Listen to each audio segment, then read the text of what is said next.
नमस्कार। स्वागत है आपका सुनो कहानी में। अगला भाग सुनने से पूर्व मेरा आपसे अनुरोध है कि आप पहले के भाग जरूर सुन के आएं, उसके बाद ही अगला भाग सुने। तो चलिए कहानी में आगे की ओर चलते हैं। भाग 20। मालती बाहर से तितली है, भीतर से मधुमक्खी। उसके जीवन में हंसी ही हंसी नहीं है। केवल गुड़ खाकर कौन जी सकता है, और जिए भी तो वो कोई सुखी जीवन न होगा। वो हंसती है इसलिए कि उसे इसके भी दाम मिलते हैं। उसका चहकना और चमकना इसलिए नहीं है कि वो चहकने को ही जीवन समझती है, या उसने निजत्व को अपनी आंखों में इतना बढ़ा लिया है कि जो कुछ करे अपने ही लिए करे। वो इसलिए चहकती है और विनोद करती है कि इससे उसके कर्तव्य का भार कुछ हल्का हो जाता है। उसके बाप उन विचित्र जीवों में थे जो केवल जबान की मदद से लाखों के वारे न्यारे करते थे। बड़े बड़े जमींदारों और रईसों की जायदादें बिकवाना, उन्हें कर्ज दिलाना या उनके मामलों का अफसरों से मिलकर तय करा देना, यही उनका व्यवसाय था। दूसरे शब्दों में दलाल थे। इस वर्ग के लोग बड़े प्रतिभावान होते हैं। जिस काम से कुछ मिलने की आशा हो वो उठा लेंगे और किसी न किसी तरह उसे निभा भी देंगे। किसी राजा की शादी किसी राजकुमारी से ठीक करवा दी और 10-20 हजार उसी में मार लिए। यही दलाल जब छोटे छोटे सौदे करते हैं तो टाउट कहे जाते हैं और हम उनसे घृणा करते हैं। बड़े बड़े काम करके वही टाउट राजाओं के साथ शिकार खेलते हैं और गवर्नरों की मेज पर चाय पीते हैं। मिस्टर कॉल उन्हीं भाग्यवानों में से थे। उनके 3 लड़कियां ही लड़कियां थी। उनका विचार था कि तीनों को इंग्लैंड भेजकर शिक्षा के शिखर पर पहुंचा दे। अन्य बहुत से बड़े आदमियों की तरह उनका भी यही ख्याल था कि इंग्लैंड में शिक्षा पाकर आदमी कुछ और हो जाता है। शायद वहां की जलवायु में बुद्धि को तेज कर देने की कोई शक्ति है, मगर उनकी ये कामना 1/3 से ज्यादा पूरी न हुई। मालती इंग्लैंड में ही थी कि उन पर फालिज गिरा और बेकाम कर गया। अब बड़ी मुश्किल से 2 आदमियों के सहारे उठते बैठते थे। जबान तो बिल्कुल बंद ही हो गई, और जब जबान ही बंद हो गई तो आमदनी भी बंद हो गई। जो कुछ थी जबान ही की कमाई थी।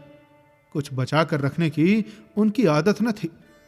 अनियमित आय थी और अनियमित खर्चा था। इसलिए इधर कई साल से बहुत तंगहाल हो रहे थे। सारा दायित्व तो मालती पर आ पड़ा।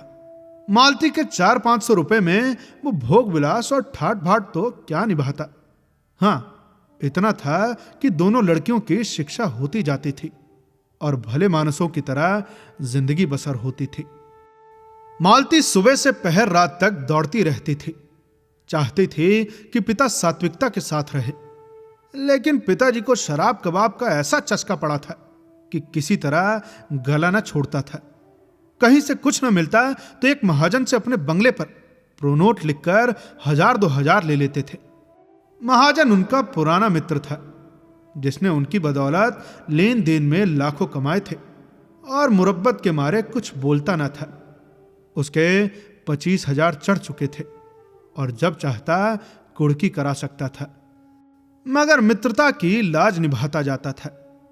आत्मसेवियों में जो निर्लज्जता आ जाती है वो कॉल में भी थी। तकाजे हुआ करे, उन्हें परवाह न थी। मालती उनके अपव्यय पर झुंझलाती रहती थी, लेकिन उसकी माता जो साक्षात देवी थी और इस युग में भी पति की सेवा को नारी जीवन का मुख्य हेतु समझती थी, उसे समझाती रहती थी। इसलिए गृह युद्ध न होने पाता था। संध्या हो गई थी। हवा में अभी तक गर्मी थी। आकाश में धुंध छाया हुआ था। मालती और उसकी दोनों बहनें बंगले के सामने घास पर बैठी हुई थी। पानी न पाने के कारण वहां की दूब जल गई थी और भीतर की मिट्टी निकल आई थी। मालती ने पूछा, माली क्या बिल्कुल पानी नहीं देता? मंझली बहन सरोज ने कहा, अरे पड़ा पड़ा सोया करता है सुअर, जब कहो तो 20 बहाने निकालने लगता है। सरोज बीए में पढ़ती थी। दुबली सी, लंबी, पीली, रूखी और कटु। उसे किसी की कोई बात पसंद ना आती थी, हमेशा ऐब निकालती रहती थी। डॉक्टरों की सलाह थी कि वो कोई परिश्रम न करे और पहाड़ पर रहे, लेकिन घर की स्थिति ऐसी न थी कि उसे पहाड़ पर भेजा जा सकता। सबसे छोटी वरदा को सरोज से इसलिए द्वेष था कि सारा घर सरोज को हाथों हाथ लिए रहता था। वो चाहती थी कि जिस बीमारी में इतना स्वाद है वो उसे ही क्यों नहीं हो जाती। गोरी सी, गर्वशील, स्वस्थ, चंचल आंखों वाली बालिका थी जिसके मुख पर प्रतिभा की झलक थी। सरोज के सिवा उसे सारे संसार से सहानुभूति थी। सरोज के कथन का विरोध करना उसका स्वभाव था। बोली, अरे दिन भर दादाजी बाजार भेजते रहते हैं, बेचारा फुर्सत ही कहां पाता है। मरने की तो छुट्टी मिलती नहीं, पड़ा पड़ा सोएगा। सरोज ने डांटा, दादाजी उसे कब बाजार भेजते हैं? अरे झूठी कहेंगी, रोज भेजते हैं, रोज। अभी तो आज ही भेजा था, कहो तो बुलाकर पूछवा दूं। पूछवाएगी? बुलाऊं? मालती डरी, दोनों गुथ जाएंगी तो बैठना मुश्किल कर देंगी। बात बदल कर बोली, अच्छा खैर होगा। अच्छा ये बताओ कि आज डॉक्टर मेहता का तुम्हारे यहां भाषण हुआ था सरोज? सरोज ने नाक सिकोड़ कर कहा, हाँ हुआ तो था, लेकिन किसी ने पसंद नहीं किया। आप फरमाने लगे, संसार में स्त्रियों का क्षेत्र पुरुषों से बिल्कुल अलग है। स्त्रियों का पुरुष के क्षेत्र में आना इस युग का कलंक है। सब लड़कियों ने तालियां और सीटियां बजानी शुरू की। बेचारे लज्जित होकर बैठ गए। कुछ अजीब से आदमी मालूम होते हैं। उन्होंने तो यहां तक कह डाला कि प्रेम केवल कवियों की कल्पना है, वास्तविक जीवन में इसका कहीं निशान नहीं। लेडी हुकू ने तो उनका खूब मजाक उड़ाया। मालती ने कटाक्ष किया, लेडी हुकू ने? इस विषय में वो भी कुछ बोलने के साहस रखती हैं। तुम्हें डॉक्टर साहब का भाषण आदि से अंत तक सुनना चाहिए था। तुम ही बताओ, उन्होंने दिल में लड़कियों को क्या समझा होगा? अरे पूरा भाषण सुनने का सब्र किसे था? वो तो जैसे घाव पर नमक छिड़कते थे। फिर उन्हें बुलाया ही क्यों? आखिर उन्हें औरतों से कोई बैर तो नहीं है। जिस बात को हम सत्य समझते हैं उसी का तो प्रचार करते हैं। औरतों को खुश करने के लिए वो उनकी सी कहने वालों में से नहीं है। और फिर अभी ये कौन जानता है कि स्त्रियां जिस रास्ते पर चलना चाहती हैं वो सत्य है। बहुत संभव है कि आगे चलकर हमें अपनी धारणा बदलनी पड़े। उसने फ्रांस, जर्मनी और इटली की महिलाओं के जीवन आदर्श बतलाए और कहा, शीघ्र ही विमेंस लीग की ओर से मेहता का भाषण होने वाला है। सरोज को कौतूहल हुआ, मगर आप भी तो कहती हैं कि स्त्रियों और पुरुष के अधिकार समान होने चाहिए। अभी भी कहती हूं, लेकिन दूसरे पक्ष वाले क्या कहते हैं जरा यह भी तो सुनना चाहिए। संभव है हम ही गलती पर हों। यह लीग इस नगर की नई संस्था है और मालती के उद्योग से खुली है। नगर की सभी शिक्षित महिलाएं उसमें शरीक हैं। मेहता के पहले भाषण ने महिलाओं में बड़ी हलचल मचा दी थी और लीग ने निश्चय किया था कि उनका खूब दंदा शिकन जवाब दिया जाए। मालती पर ही इसका भार डाला गया था। मालती कई दिन तक अपने पक्ष के समर्थन में युक्तियां और प्रमाण खोजती रही और भी कई देवियां अपने भाषण लिख रही थी। उस दिन जब मेहता शाम को लीग के हॉल में पहुंचे तो जान पड़ता था कि हॉल फट जाएगा। उन्हें गर्व हुआ। उनका भाषण सुनने के लिए इतना उत्साह, और वो उत्साह केवल मुख पर और आंखों में न था। आज सभी देवियां सोने और रेशम से लदी हुई थी, मानो किसी बारात में आई हो। मेहता को परास्त करने के लिए पूरी शक्ति से काम लिया गया था। और ये कौन कह सकता है कि जगमगाहट शक्ति का अंग नहीं है। मालती ने तो आज के लिए नए फैशन की साड़ी निकाली थी, नए काट के जंपर बनवाए थे और रंग रोगन और फूलों से खूब सजी हुई थी, मानो उसका विवाह हो रहा हो। विमेंस लीग में इतना समारोह कभी न हुआ था। डॉक्टर मेहता अकेले थे, फिर भी देवियों के दिल कांप रहे थे। सत्य की एक चिंगारी असत्य के एक पहाड़ को भस्म कर सकती है। सबसे पीछे की सफ में मिर्जा, खन्ना और संपादक जी भी विराज रहे थे। राय साहब भाषण शुरू होने के बाद आए और पीछे खड़े हो गए। मिर्जा ने कहा, अरे आइए ना, आप भी खड़े कब तक रहिएगा? राय साहब बोले, नहीं भाई, यहां मेरा दम घुटने लगेगा। अरे तो मैं खड़ा होता हूं, आप बैठिए। राय साहब ने उसके कंधे दबाए। अरे तकल्लुफ नहीं, बैठे रहिए।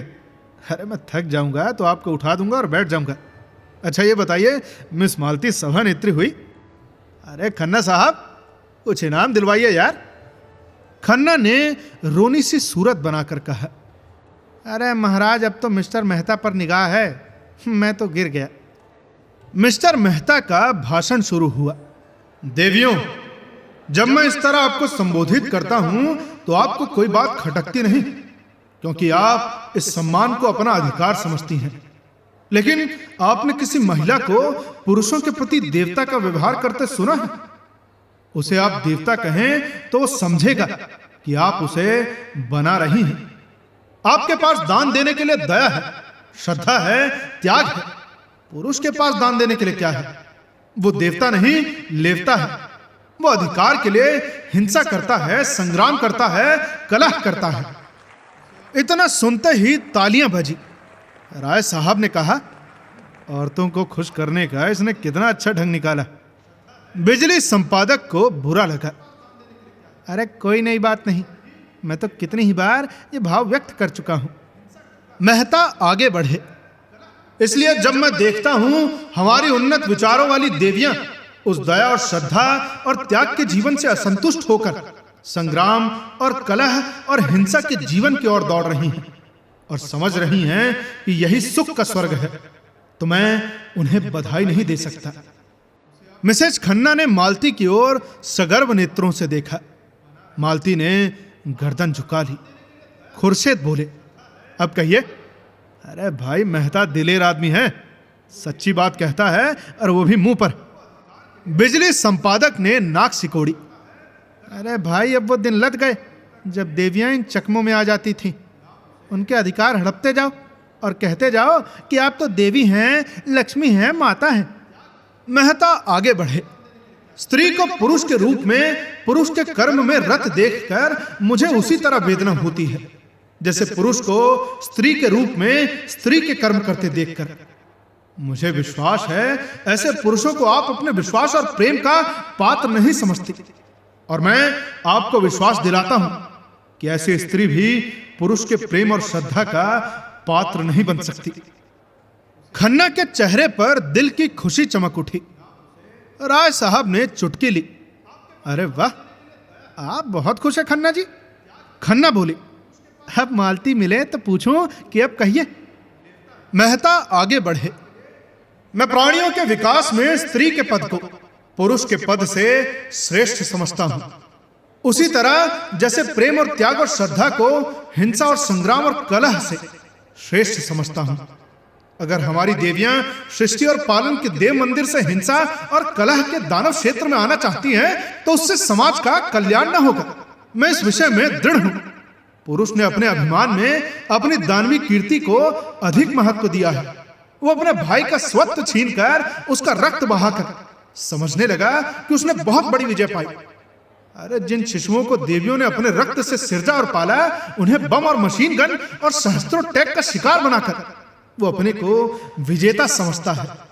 और जब हमारी ही माताएं उसके माथे पर केसर का तिलक लगाकर और उसे अपने आशीषों का कवच पहनाकर हिंसा क्षेत्र में भेजती हैं, तो आश्चर्य है कि पुरुष ने विनाश को ही संसार के कल्याण की वस्तु समझा और उसकी हिंसा प्रवृत्ति दिन दिन बढ़ती गई। और आज हम देख रहे हैं कि यह दानवता प्रचंड होकर समस्त संसार को रौंदती, प्राणियों को कुचलती, हरी भरी खेतियों को जलाती और गुलजार बस्तियों को वीरान करती चली जाती है। मैं आपसे पूछता हूं कि आप इस दानव लीला में सहयोग देकर इस संग्राम क्षेत्र में उतरकर संसार का कल्याण करेंगी? मैं आपसे विनती करता हूं, नाश करने वालों को अपना काम करने दीजिए, आप अपने धर्म का पालन कीजिए। खन्ना बोले, अरे मालती की तो गर्दन ही नहीं उठती। राय साहब ने इन विचारों का समर्थन किया। वैसे मेहता कहते तो यथार्थ ही है। बिजली संपादक बिगड़े, मगर कोई बात तो नहीं कही।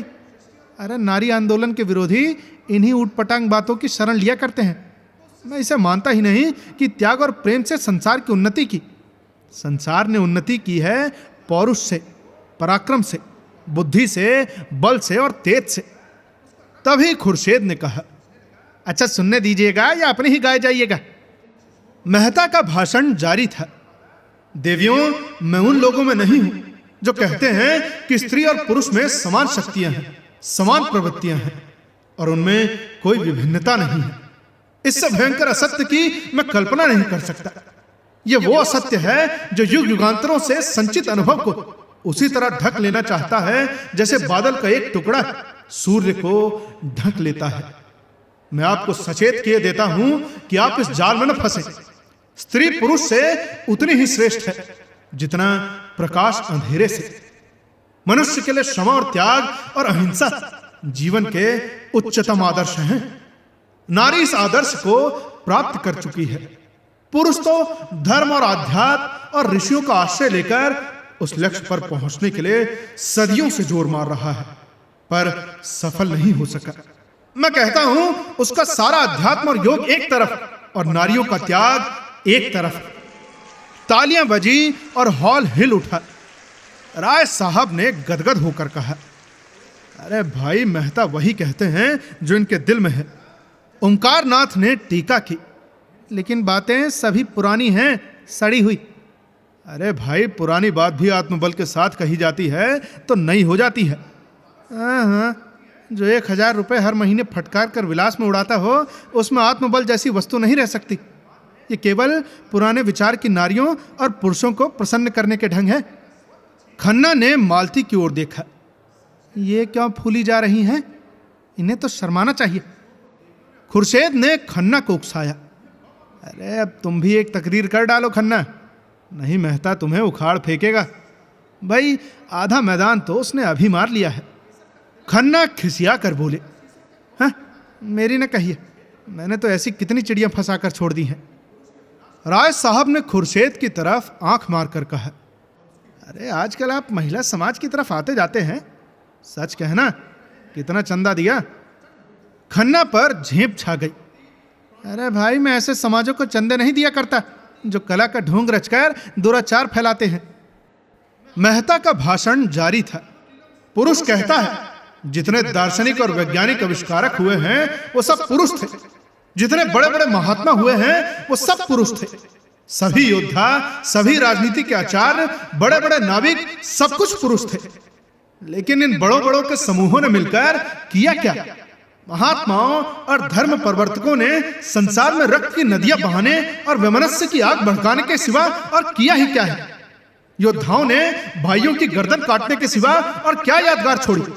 राजनीतिज्ञों की निशानी अब केवल लुप्त साम्राज्यों के खंडहर रह गए हैं और आविष्कारकों ने मनुष्य को मशीन का गुलाम बना देने के सिवा और क्या समस्या हल कर दी? अरे पुरुषों की रची हुई संस्कृति में शांति कहां है? सहयोग कहां है? ओमकार नाथ उठकर जाने को हुए। विलासियों के मुंह से बड़ी बड़ी बातें सुनकर मेरी देह भस्म हो जाती है। तभी खुर्शेद ने उनका हाथ पकड़कर बैठाया। आप भी संपादक जी निरे पोंगा ही रहे। अजी, ये दुनिया है, जिसके जी में जो आता है बकता है। कुछ लोग सुनते हैं और तालियां बजाते हैं। चलिए, किस्सा खत्म। अरे भाई, ऐसे ऐसे बेशुमार मेहता आएंगे और फिर चले जाएंगे, मगर दुनिया अपनी रफ्तार से चलती रहेगी। अब इसमें आपके बिगड़ने की कौन सी बात है? अरे असत्य सुनकर मुझसे सहा नहीं जाता। राय साहब ने उन्हें और चढ़ाया। अरे भाई, उल्टा के मुंह से सदियों किसी बात सुनकर किसका जीना जलेगा? ओमकार नाथ फिर बैठ गए। मेहता का भाषण जारी था। भाई, मैं आपसे पूछता हूं कि अब आज को चिड़िया का शिकार करते देखकर हंस को यह शोभा देगा कि वो मानसरोवर की आनंदमय शांति को छोड़कर चिड़ियों का शिकार करने लगे? और अगर वो शिकारी बन जाए तो आप उसे बधाई देंगे? अरे हंस के पास उतनी तेज चोंच नहीं है, उतनी तेज चंगुल नहीं है, उतनी तेज आंखें नहीं है, उतनी तेज पंख नहीं है और उतनी तेज रक्त की प्यास नहीं है। उन अस्त्रों को संचय करने में उसे सदियां लग जाएंगी, फिर भी वो बाज बन सकेगा या नहीं, इसमें संदेह है। मगर बाज बने या न बने, वो हंस न रहेगा। वो हंस जो मोती चुगता है। खुर्शेद ने टीका की। अरे भाई, ये तो शायरों की सी दलीलें हैं। मादाबाज भी उसी तरह शिकार करती है जैसे नरबाज। ओमकार नाथ प्रसन्न हो गए। देखिए ना, उस पर आप फिलोसोफर बनते हैं, इसी तर्क के बल पर। खन्ना ने दिल का गुबार निकाला। फिलोसोफर नहीं, फिलोसोफर की दुम है। अरे फिलोसोफर तो वो है जो, ओमकार नाथ ने बात पूरी की, जो सत्य से जौ भर भी न टले। खन्ना को यह समस्या पूर्ति नहीं रुची। अरे भाई, मैं सत्यवत्य नहीं जानता, मैं तो फिलोसोफर उसे कहता हूं जो फिलोसोफर हो सच्चा। खुर्शेद ने दाद दी। भाई वाह, फिलोसोफर की आपने कितनी सच्ची तारीफ की है। वाह, सुभान अल्लाह। फिलोसोफर वो है जो फिलोसोफर हो। क्या बात है, क्या ना हो। मेहता आगे चले। भाई, मैं नहीं कहता कि देवियों को विद्या की जरूरत नहीं है और पुरुषों से अधिक। मैं नहीं कहता कि देवियों को शक्ति की जरूरत नहीं है भाई, और वो भी पुरुषों से अधिक। लेकिन वो विद्या और वो शक्ति नहीं जिससे पुरुष ने संसार को हिंसा क्षेत्र बना डाला है। अगर वही विद्या और वही शक्ति आप भी ले लेंगी तो संसार मरुस्थल हो जाएगा। आपकी विद्या और आपका अधिकार हिंसा और विध्वंस में नहीं, सृष्टि और पालन में है। क्या आप समझती हैं कि वोटों से मानव जाति का उद्धार होगा, या फिर दफ्तरों में और अदालतों में जवान और कलम चलाने से? इन नकली अप्राकृतिक विनाशकारी अधिकारों के लिए आप वो अधिकार छोड़ देना चाहती हैं जो कि आपको प्रकृति ने दिए हैं। सरोज अब तक बड़ी बहन के अदब से जब्त किए बैठी थी, अब न रहा गया। फुफकार उठी, हमें वोट चाहिए, और वो भी पुरुषों के बराबर। और भी कई युवतियों ने हांक लगाई, वोट वोट वोट। तभी ओमकार नाथ ने खड़े होकर ऊंचे स्वर से कहा, नारी जाति के विरोधियों की पगड़ी नीची हो। मालती ने मेज पर हाथ पटक कर कहा, शांत रहो। जो लोग पक्ष या विपक्ष में कुछ कहना चाहेंगे उन्हें पूरा अवसर दिया जाएगा।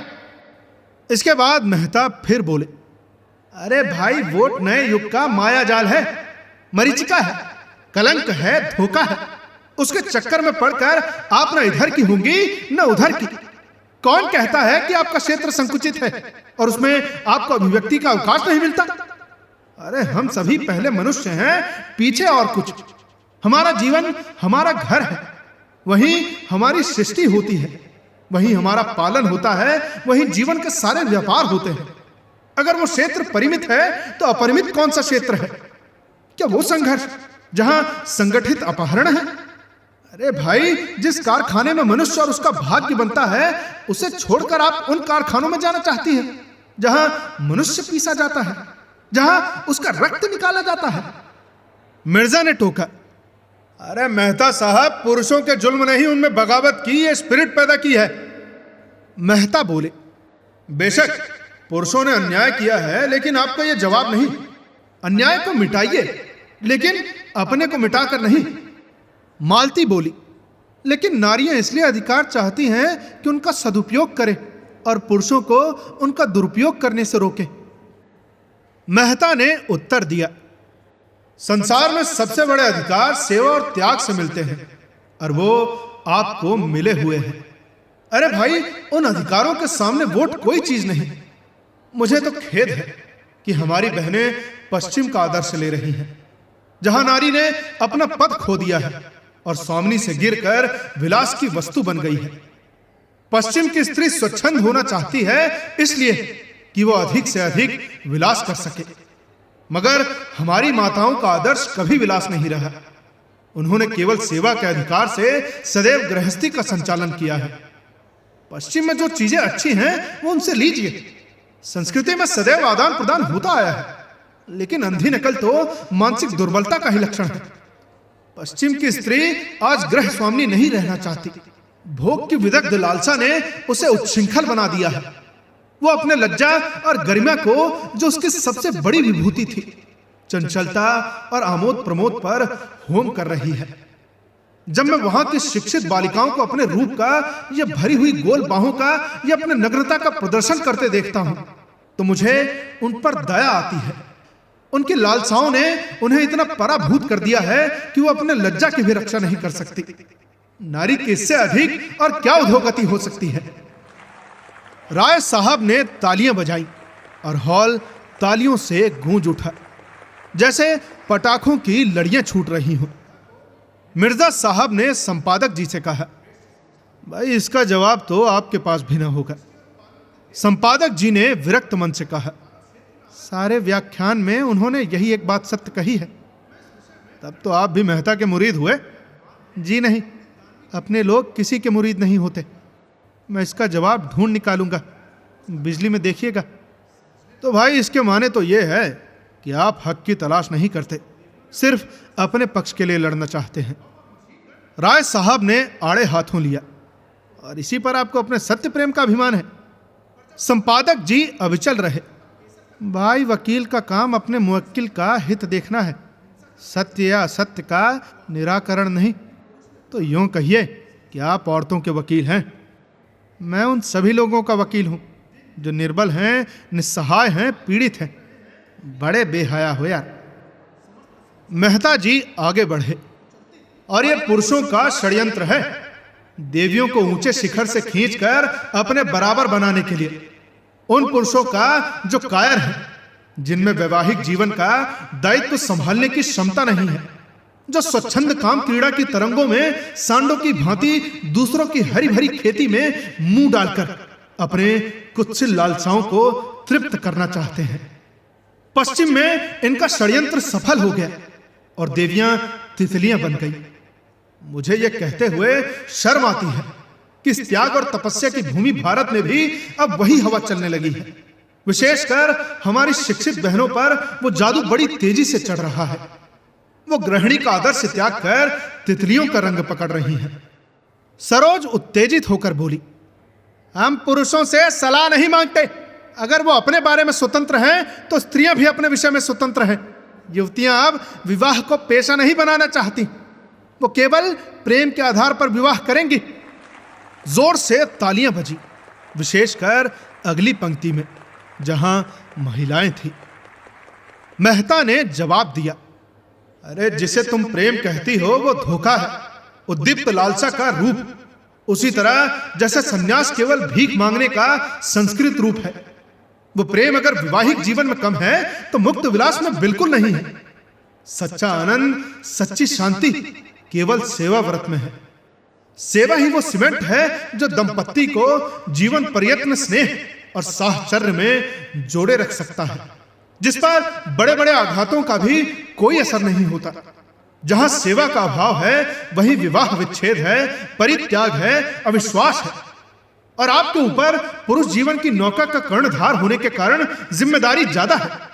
आप चाहें तो नौका को आंधी और तूफानों में पार लगा सकती हैं, और यदि आपने असावधानी की तो नौका डूब जाएगी और उसके साथ आप भी डूब जाएंगी।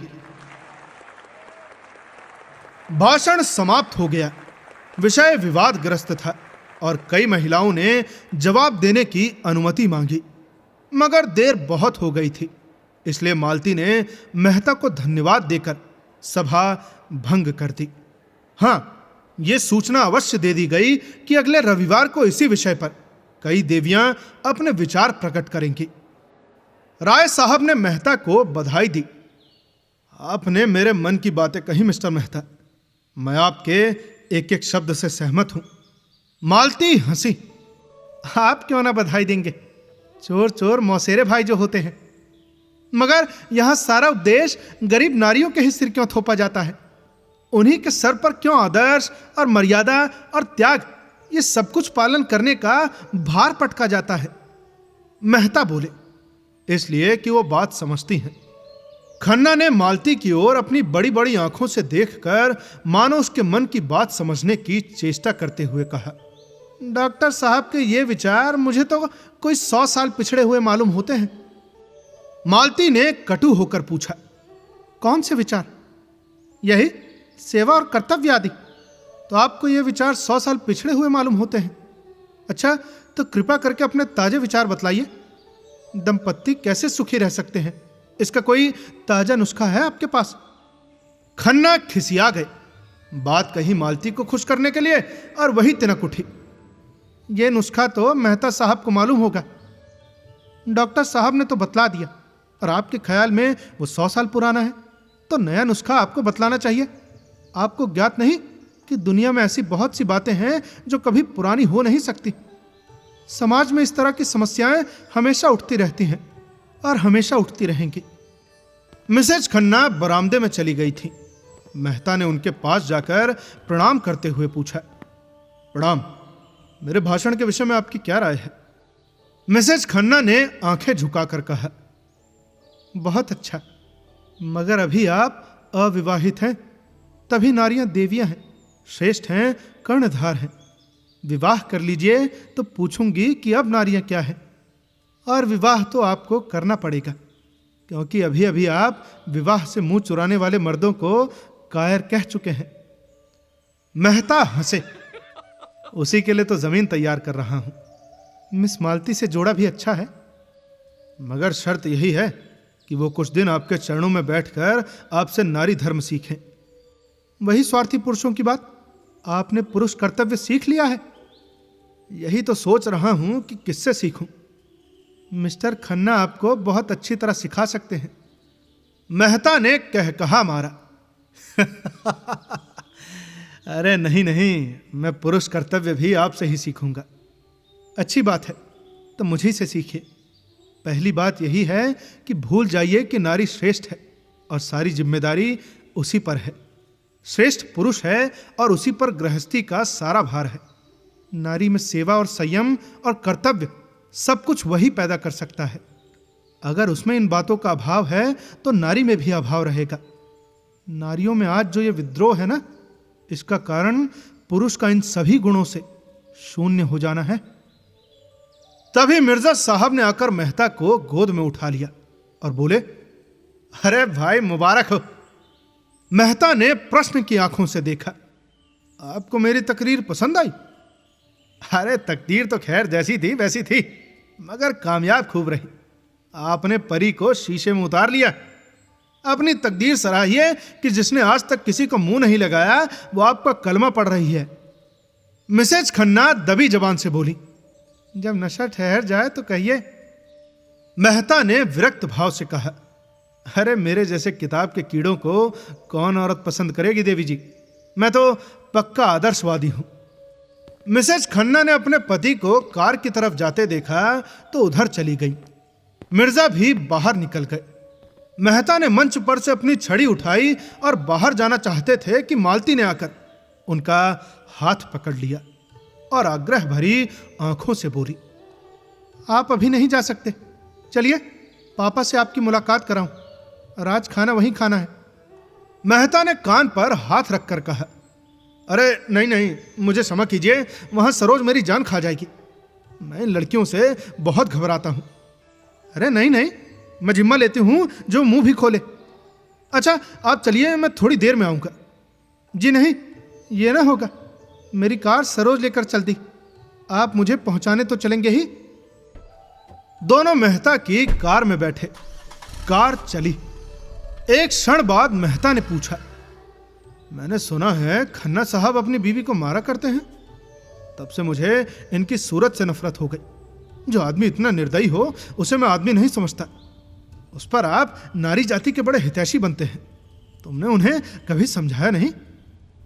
मालती उद्विग्न होकर बोली, ताली हमेशा दो हथेलियों से बजती है, या आप भूल जाते हैं? भाई मैं तो ऐसी किसी कारण की कल्पना ही नहीं कर सकता कि कोई पुरुष अपने स्त्री को मारे, फिर चाहे स्त्री कितनी ही बदजबान हो। हाँ कितनी ही। तो आप एक नए किस्म के आदमी हैं। अच्छा अगर मर्द बदतमीज है तो तुम्हारी राय में उस मर्द पर हंटरों की बौछार करनी चाहिए। क्यों? स्त्री जितनी क्षमाशील हो सकती है पुरुष नहीं हो सकता। आपने खुद आज ये बात स्वीकार की है। तो औरत की क्षमाशीलता का ये पुरस्कार है। मैं समझता हूं तुम खन्ना को मुंह लगाकर उसे और भी शय देती हो। तुम्हारा वो जितना आदर करता है, तुमसे उसे जितनी भक्ति है, उसके बल पर तुम बड़ी आसानी से उसे सीधा कर सकती हो, मगर तुम तो उसकी सफाई देकर स्वयं उस अपराध में शरीक हो जाती हो। मालती उत्तेजित होकर बोली, तुमने इस समय प्रसंग व्यर्थ ही छेड़ दिया।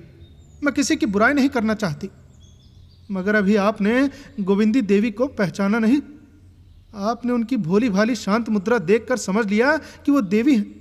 मैं उन्हें इतना ऊंचा स्थान नहीं देना चाहती। उन्होंने मुझे बदनाम करने का जितना प्रयत्न किया है, मुझ पर जैसे जैसे आघात किए हैं, वो बयान करूं तो आप दंग रह जाएंगे। और तब आपको मानना पड़ेगा कि ऐसी औरत के साथ यही व्यवहार होना चाहिए। आखिर उन्हें आपसे जो इतना द्वेष है, इसका कोई कारण तो होगा। कारण उनसे पूछिए, मुझे किसी के दिल का हाल क्या मालूम। उनसे बिना पूछे भी अनुमान किया जा सकता है, और वो ये है, अगर कोई पुरुष मेरे और मेरे स्त्री के बीच में आने का साहस करे तो मैं उसे गोली मार दूंगा, और उसे न मार सकूंगा तो अपनी छाती में मार लूंगा। इसी तरह अगर मैं किसी स्त्री को अपनी और अपनी स्त्री के बीच में लाना चाहूं तो मेरी पत्नी को भी अधिकार है कि वो जो चाहे करे। इस विषय में मैं कोई समझौता नहीं कर सकता। यह अवैज्ञानिक मनोवृत्ति है जो हमने अपने बनैले पूर्वजों से पाई है, और आजकल कुछ लोग इसे असभ्य और असामाजिक व्यवहार कहेंगे, लेकिन मैं अभी तक उस मनोवृत्ति पर विजय नहीं पा सका और न पाना चाहता हूं। इस विषय में मैं कानून की परवाह नहीं करता। मेरे घर में मेरा कानून है। मालती ने तीव्र स्वर में पूछा, लेकिन आपने अनुमान कैसे कर लिया कि मैं आपके शब्दों में खन्ना और गोविंदी के बीच आना चाहती हूं? आप ऐसा अनुमान करके मेरा अपमान कर रहे हैं। मैं खन्ना को अपने जूतियों के नोक के बराबर भी नहीं समझती। मेहता ने अविश्वास भरे स्वर में कहा, यह आप दिल से नहीं कह रही हैं मिस मालती। क्या आप सारी दुनिया को बेवकूफ समझती हैं? जो बात सभी समझ रहे हैं, अगर वही बात मिसेज खन्ना भी समझें तो मैं उन्हें दोष नहीं दे सकता। मालती ने तिनक कर कहा, दुनिया को दूसरों को बदनाम करने में मजा आता है, यह उसका स्वभाव है। मैं उसका स्वभाव कैसे बदल दूं? लेकिन यह व्यर्थ का कलंक है। हाँ, मैं इतनी बेमुरब्बत नहीं हूं कि खन्ना को अपने पास आते देखकर दुत्कार देती। मेरा काम ही ऐसा है कि मुझे सभी का स्वागत और सत्कार करना पड़ता है। अगर कोई इसका कुछ और अर्थ निकालता है तो वो मालती का गला भर्रा गया और उसने मुंह फेरकर रुमाल से आंसू पोंछे। फिर 1 मिनट बाद बोली, मुझे तुमसे ऐसी आशा न थी, औरों के साथ तुम भी मुझे।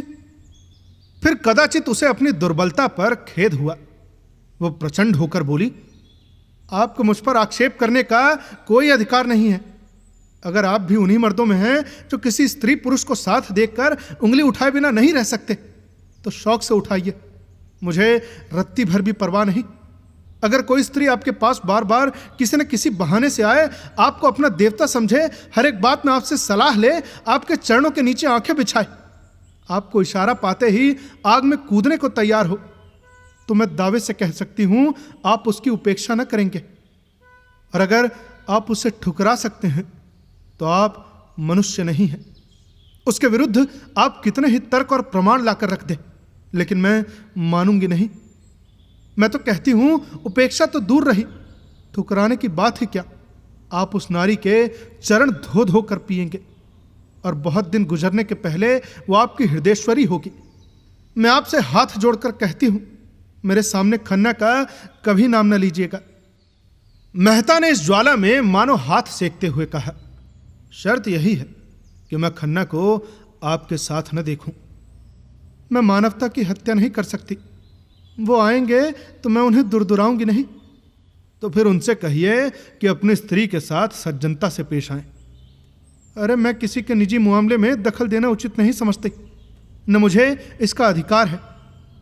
तो फिर आप किसी की जबान भी नहीं बंद कर सकती। मालती का बंगला आ गया। कार रुक गई। मालती उतर पड़ी और बिना हाथ मिलाए चली गई। वो ये भी भूल गई कि उसने मेहता को भोजन की दावत दी है। वो एकांत में जाकर खूब रोना चाहती है। गोविंदी ने पहले भी आघात किए हैं, पर आज उसने जो आघात किया है वो बहुत गहरा, बड़ा चौड़ा और बड़ा मर्मभेदी है।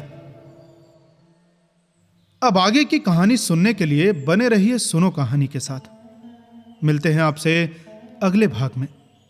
तब तक के लिए सुनते रहिए सुनो कहानी की अन्य कहानियां, और साथ ही साथ बताएं कि ये कहानी आपको कैसी लग रही है।